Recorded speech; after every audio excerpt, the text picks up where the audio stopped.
Coach Nick Tumminello. I want to show you one of my very favorite new pieces of equipment to work with. It's the Sorinex single leg squat stand from my friends at Sorinex Equipment, Sorinex.com. I want to show you some exercises that you can do with this thing that we've been using here at Performance University. This is fairly new to us here, but it's one of those things that's very, very intuitive, and it's just integrated itself right into our training, so I'm pretty excited about it. Here's why I like this. Two things. It's adjustable height depending on the height of the athlete. All I do is I take the two pins, I pull them out, and I can adjust the height of the thing relative to how high I want my athlete to put their leg. Now this is important because someone who's shorter like me, putting my foot up on a bench sometimes can put me in a little bit of an anterior tilt, or if I'm pretty tight through my hip flexors. And as I drop into that exercise, it might put me into anterior tilt, which might put some unwanted stress in my lower back. So what I can do here is I can set the pad at a lower position that's relative to a shorter guy like me, or as you can see, to accommodate the height of any athlete. So that's first reason. Second reason, check out what's going on in my ankle right here. This roller not only contours to my ankle, but it rolls with me as I go up and down into my split squat. So that's much more comfortable, and it takes away that issue whether you have toe up or toe down, because both aren't really terribly comfortable. This allows you to not worry about that back foot and focus purely on the leg that you're trying to train and strengthen. So that makes the exercise more efficient.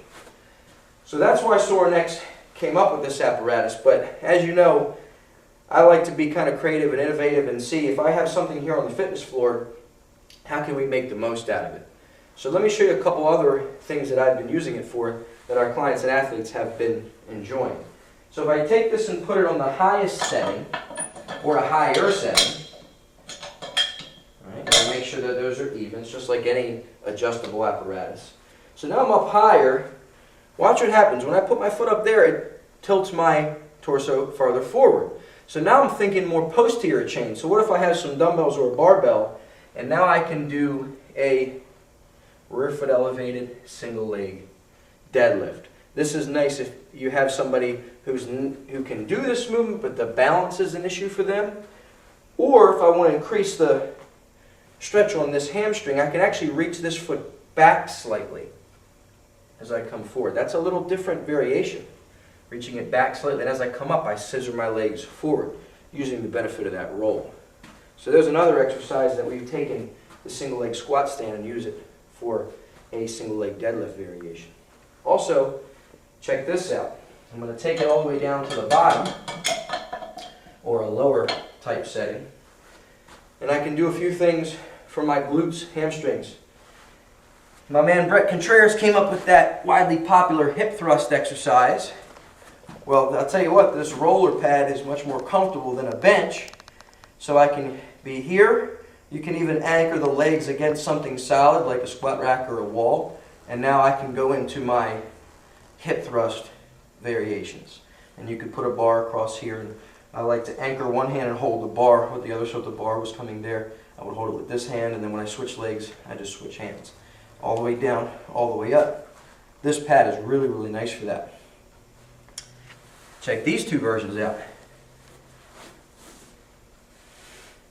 What I can do here, this is one of my favorite supine hip extension exercises where I incorporate a lot of calf in with the hamstring and glute. This is a foot elevated hip lift. See how my heel is off the pad and I just have my toe down? That really gets that calf turned on. I can do this two legs or single leg. I'll go single leg. And then I want to drive into that and lift up. And man, right now, my calf and hamstring is on fire doing that. The activation is through the roof of those muscles. And I lift and come up, lift and come up. And of course, I can do it bilateral. So I have to control that roller. And that extension right there is exactly what you do if you had to jump. Right? You get the whole posterior chain in there. Now here, that's a pretty advanced. Here's a little lower level glute, more of a glute isolation exercise. Check this out. What I'm going to do is I'm going to lift my legs up, pull this thing in so that my knees, let me show you this way, move a little bit, so that my knees are hanging. So the crook of my knee is hanging over the roller here, like this. And then what I'm going to do is I'm going to take one leg away, because this is pretty basic, so most people can do a single leg version. And I'm going to drive my knee straight down into the pad, lifting from my left glute, in this case, straight to the sky. Just like that. That is isolated right on my glute. Come back down, right up. Now this takes the knee out of it. Now some people, when they do hip bridges, are so weak in their glutes that they become quad dominant and actually want to push themselves backwards because they're extending at their legs. Well, if I extend my leg here, I don't go anywhere, and I push this away from me. So it teaches them to extend from their hips. So it's a very specific usage, but we have found a few people, especially at the lower levels or even the rehab setting, can benefit from this exercise. So it's just something that we've modified we found benefit with this, and we modified a regular glute bridge. So the Sorinex squat stand, I showed you about 5 of my favorite exercises to use with one apparatus. This thing is American made, it's well made. I'm very excited about it. Check it out at Sorinex.com. Get yourself one.